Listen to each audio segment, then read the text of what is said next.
Mga kaagoy, ganitong pares naman ang ating tirahin. Purong laman nga ang kanilang nilalagay dito. Bukod nga doon, meron nga rin silang bentang mga sisling na talagang affordable at sobrang sarap mga tol. Naparami na naman nga ang kain namin ngayong araw na to sa sobrang sarap ng pinuntahan namin. Sobrang hilig ko talagang kumain ng pares. Lalong-lalo na kapag may mga chili oil ay talagang panalo. At sobrang sarap rin nito. Ay este yung kinakain niya. O tara, samahan nyo nga kaming gumalang ngayong araw na to. Agoy!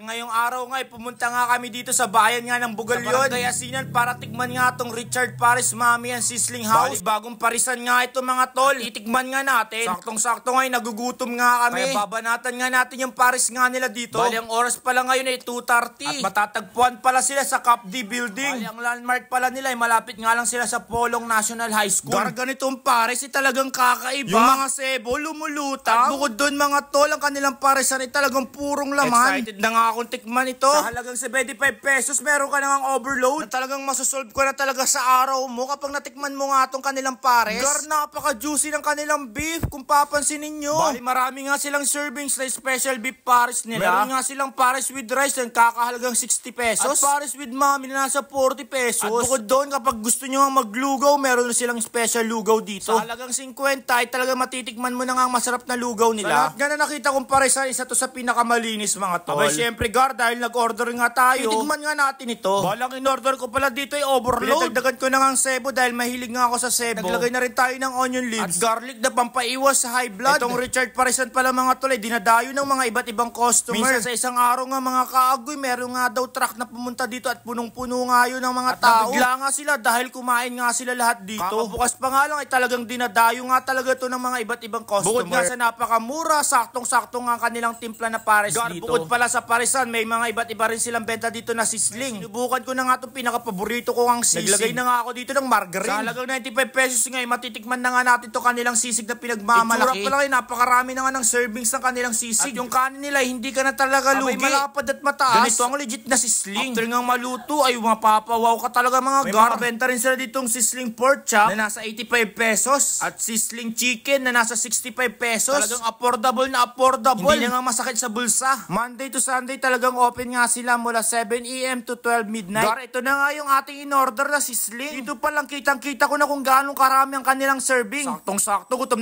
na nga tayo mga gar. Bali kasama ko nga dito yung jowa ko dahil namasyal nga kami sa bayan ng Bugalyon. Bibisitahin nga namin yung aming tropa. Abay tara na, huwag na natin patagalin. Umpisan na nga natin ito kainin. Abay syempre, minekos-mekos ko muna nga yung aking sisig. Bago ko nga ito tikman, first bite sa ating sisig. Talagang malalasahan mo talaga ang sisig. Agoy, palag na, sobrang sarap nga nito. At yung kanilang pork chop nga, kasing laki nga ng kamay mga tol. At sa kanilang fried chicken nga, malalasahan mo na para ka talagang kumain sa McDo or Jollibee. Kaya sobrang sulit talaga. Enjoy nga ako sa pagkain nila dito. Habang kumakain nga ako, parami ang mga customer. At ito talaga yung pinuntahan talaga natin mga gar. Tikman nga nila itong pares nila. Sa overload nga nila, meron nga silang isang itlog na buo. Ngayon lang ako nakakita ng ganitong pares. Kakaiba nga sa lahat ng nakainan ko. At kitang-kita ko nga dito mga gar na talagang sobrang sarap. Babanatan ko na nga itong pares nila. Kumuha muna nga ako ng laman tapos sebo-sebo na nilagay ko sa plato ko. At pagkatapos nga, babanatan ko nga ito para makasubo na nga ng masarap. First bite nga sa pares, 10/10, napakasarap. Sobrang lambot ng laman at yung sebo. Abay, kailangan talaga i-ready ko ng pineapple juice ko nito. At saka maglalagay na nga tayo dito ng chili garlic. Hindi makukumpleto ang pares na pagkain kapag walang chili garlic mga tol. Alam naman natin mga tol, masarap ang pares kapag maanghang. Kaya babanatan ko nga ng maraming chili garlic. At saka haluin nga natin ng maigi. At kumain na rin yung jowa ko dito ng pares. Bali, mahilig rin ito sa maanghang. Kaya siya muna daw ang unang kakain. Why you so beautiful naman dyan? Habang kumakain, uy, unang subo pala. Babanat nga ulit. Dahil sabi niya nga dito ay talagang masarap yung pares. Buti na lang talaga na daanan namin ito sa Barangay Asinan, Bugalyon, Pangasinan. Sa kanilang mga staff ay very approachable at friendly pa. At unti-unti na ngang dumadami ang kanilang mga customer. O siya, hanggang dito na lang muna. Maraming salamat sa panonood. Bye-bye. Agoy!